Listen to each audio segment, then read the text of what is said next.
You just realized your business needed to hire someone yesterday. How can you find amazing candidates fast? Easy. Just use Indeed. Stop struggling to get your job post seen on other job sites. With Indeed sponsored jobs, your post jumps to the top of the page for your relevant candidates, so you can reach the people you want faster. According to Indeed data, sponsored jobs posted directly on Indeed have 45% more applications than non-sponsored jobs. Don't wait any longer. Speed up your hiring right now with Indeed. And listeners of this show will get a $75 sponsored job credit to get your jobs more visibility at Indeed.com/kidsandfamily. Just go to Indeed.com/kidsandfamily right now and support our show by saying you heard about Indeed on this podcast. Terms and conditions apply. Hiring? Indeed is all you need. This is the story of the one. As a maintenance supervisor at a manufacturing facility, he knows keeping the line up and running is a top priority. That's why he chooses Grainger. Because when a drive belt gets damaged, Grainger makes it easy to find the exact specs for the replacement product he needs. And next day delivery helps ensure he'll have everything in place and running like clockwork. Call 1-800-GRAINGER, click Grainger.com, or just stop by. Grainger, for the ones who get it done. Free audio post-production by alphonic.com. Hello everyone and welcome back to Chibi and Chill, the anime and Pokemon podcast. And this time it's a little bit different. I'm pre-recording this one, but by the time you're actually listening to today's episode, I'll actually be wandering my way around Universal Studios, Florida. Finally, it's been a year coming. It's been a long, feels like I've waited so long, but it's finally here. And today in the episode, we're not talking Florida though. We're heading all the way across the globe to Osaka, Japan, where Pokemon has literally come alive inside their Universal Studios Japan.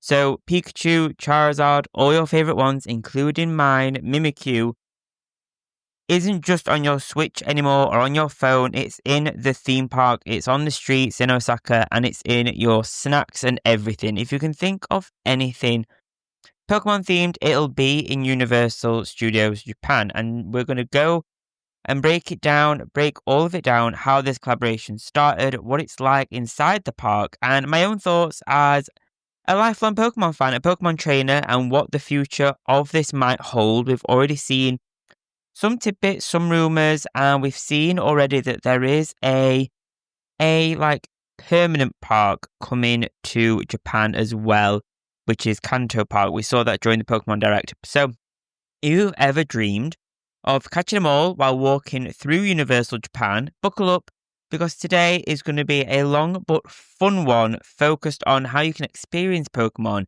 in the real world with the thrills and joys and excitement and adrenaline that Universal Studios bring. If you're a fan of theme parks, Pokemon, anime, be sure to subscribe. This episode is part of a weekly series, so new episodes release every single Friday.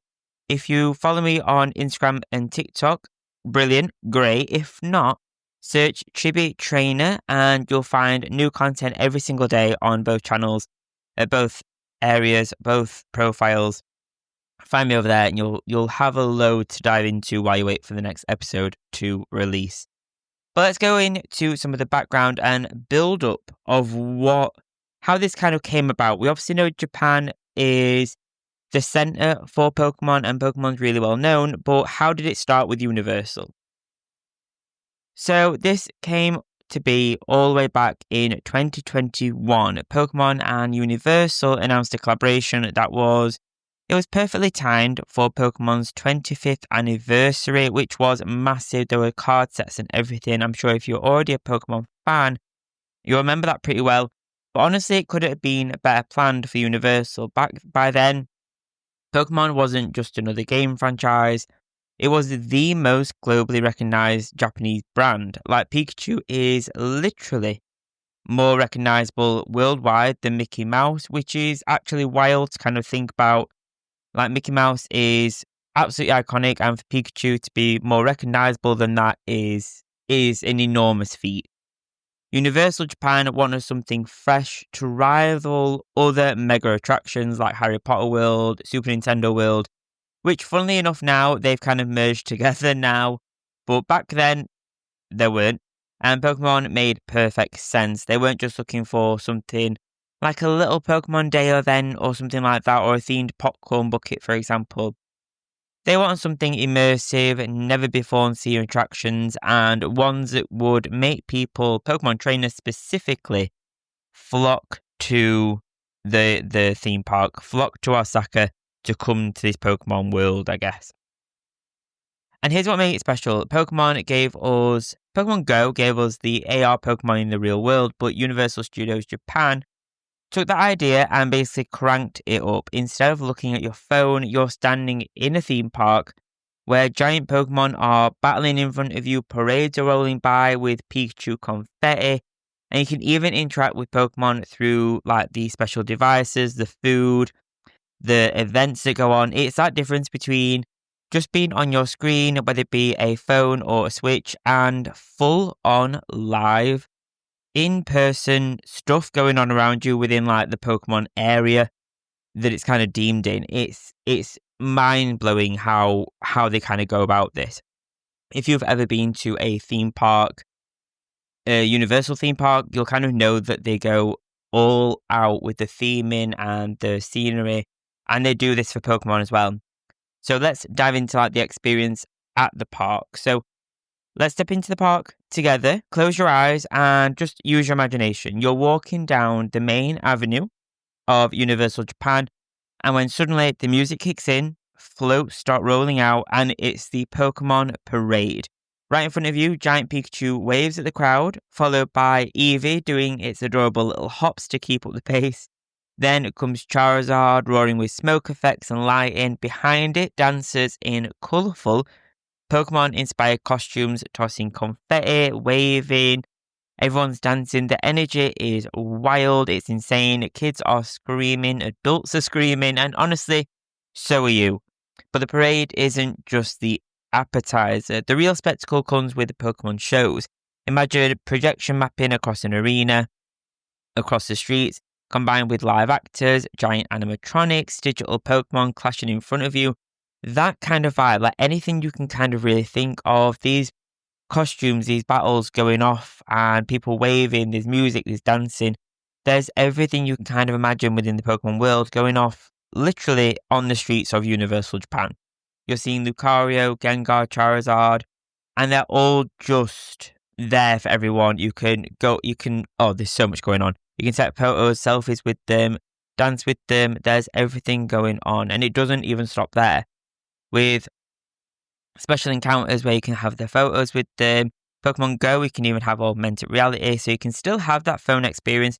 But guests are given some interactive devices that let you battle or catch Pokemon as you explore the park.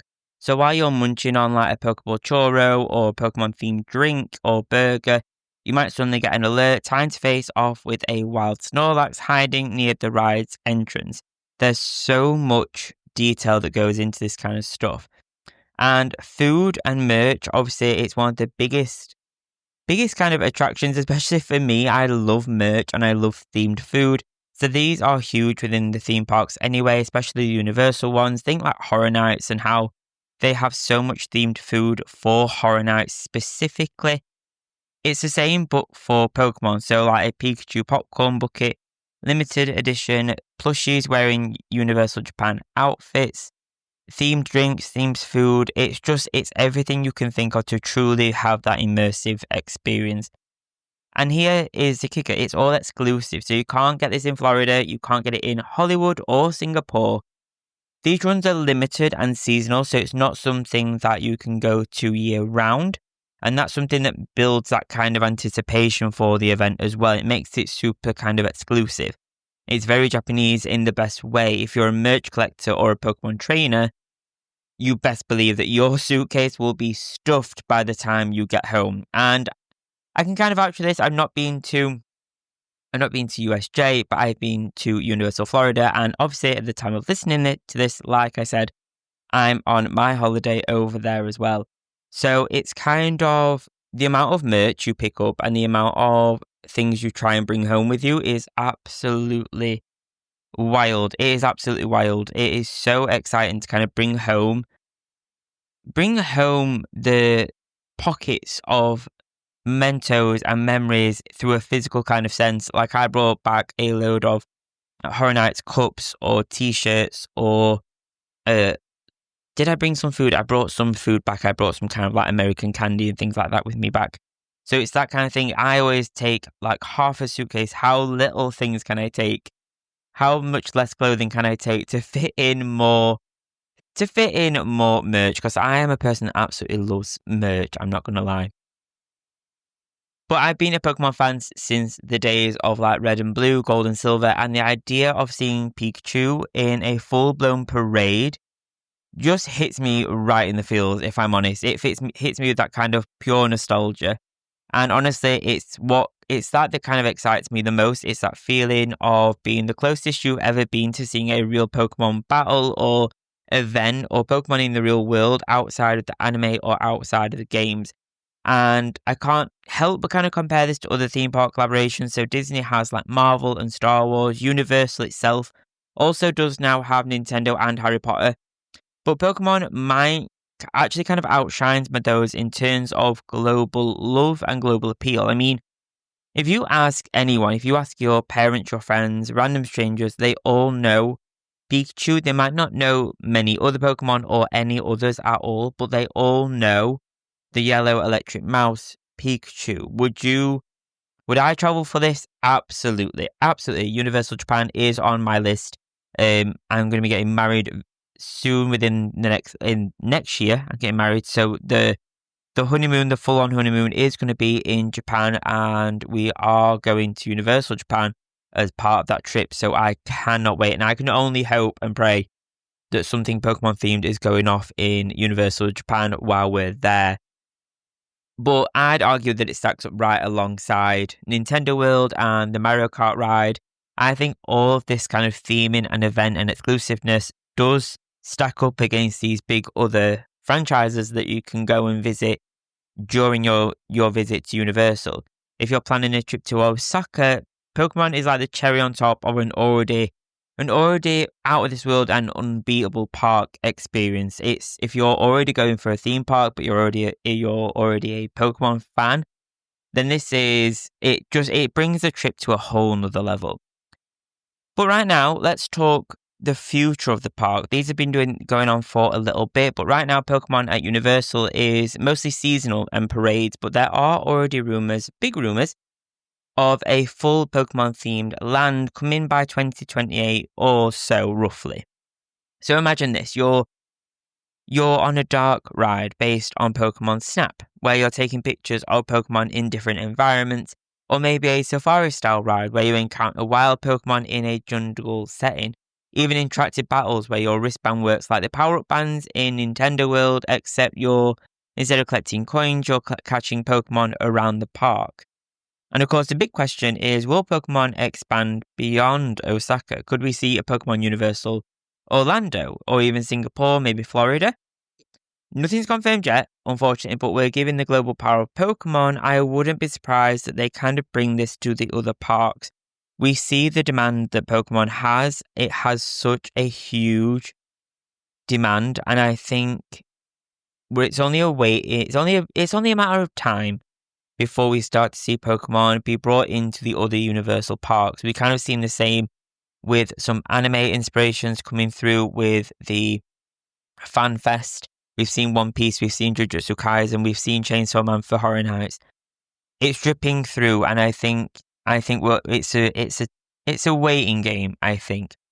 But right now, happening for Halloween is Pokemon's Unstoppable Halloween Party. Now, this again is Universal Japan, but it's spooktacular. Well, I'm sorry, it's spooktacular what's happening in Osaka, and it's called the Pokemon Unstoppable Halloween Party. And this is part of Universal Studios Japan daytime Halloween Party, running right now from September 4th through to November 3rd in 2025. So imagine, again, close your eyes with me.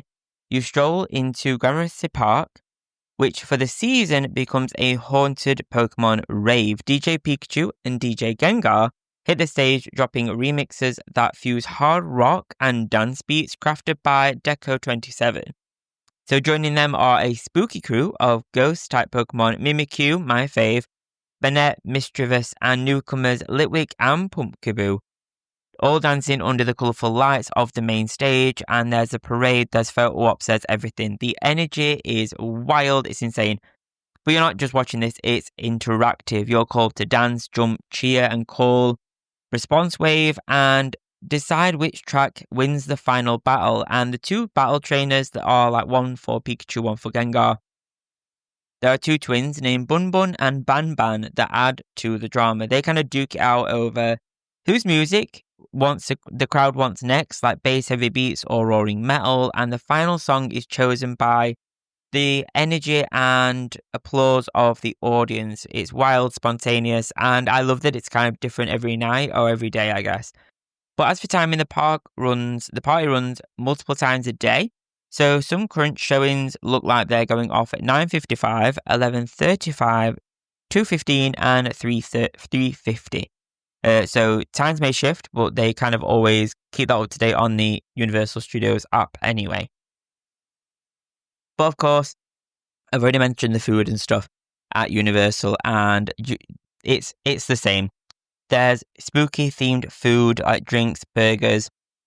There's so much going on, and merch. There's not quite as much merch. Maybe it's just not showing online. But if you're there, I'm sure there's lots of merch for you to kind of grab. But there's a lot of spooky themed snacks and collector's items as well to kind of commemorate the event and the seasonal event that's only going to happen once, and they may change it for next year. So whether you're like a Pokemon veteran or just in for the Halloween hype, this party kind of merges the two together into like the ultimate fan experience for Pokemon and Halloween fans. It's playful, it's adorable, and it's spooky. It's a spooky like party you never actually knew you needed. But let's think, if this has got you all ready to pack your bags, here are some travel tips. Now, the best time to visit Universal Studios Japan is usually during weekdays outside of major Japanese holidays. So avoid Golden Week and the New Year's rush. Those are two of the busiest periods. You'll want to book timed entry passes, especially if you plan to hit Super Nintendo World and the Pokemon shows, because like I've already said, they have a global audience, so they'll be crowded out fast. Getting to the park is super easy. You take the JR line from Osaka to Universal City Station, and you'll be right at the gates. It's so easy. And if you're making the trip, I recommend doing it all in one go. Pokemon, Super Nintendo World, and Harry Potter World is so easy to kind of do in one kind of go. That way, you're checking off 3 mega attractions in a single visit and not having to kind of come back day after day, especially if the tickets can be expensive, I think, for the park. So, just you can budget this and do it cleverly for sure. So that has been Pokemon in the real world of Universal Studios Japan, from parades to Pikachu battling with Gengar in a music battle, DJing, the parades, everything. There's so much going on. The spooky food, the themed Pokemon food. It's truly a dream come true for Pokemon fans. And if you've been, I'd love to hear your stories as well. What Pokemon did you encounter at Universal Studios Japan? What snack did you try as well? I always want to have a look at that. Right now, if you're planning a trip to Japan, do reach out. Let me know what your top tips are, and let me know if you want any, not particularly advice, but let me know if there's anything you think any places you think I think you should go on. Thanks for tuning in to Chibi and Chill, the anime podcast. Again, be sure to subscribe for new weekly episodes. These release every single Friday, so please do check that out. My socials right now, I can only assume at the time of pre-recording this, are filled with Universal Studios stories and posts of Florida. So do check those out. I'm sure it's filled with food. I'm sure it's filled with the parks, the rides, everything. So yeah, check it out. It'll truly fit the theme of today's episode with the Universal theme. Thank you so much for joining. I assume I'm about to go on a ride at the time of signing this off. So thank you so much. I'll see you next week when I'm back home. And thank you. Enjoy the rest of your weeks. Bye-bye. Free audio post-production by alphonic.com.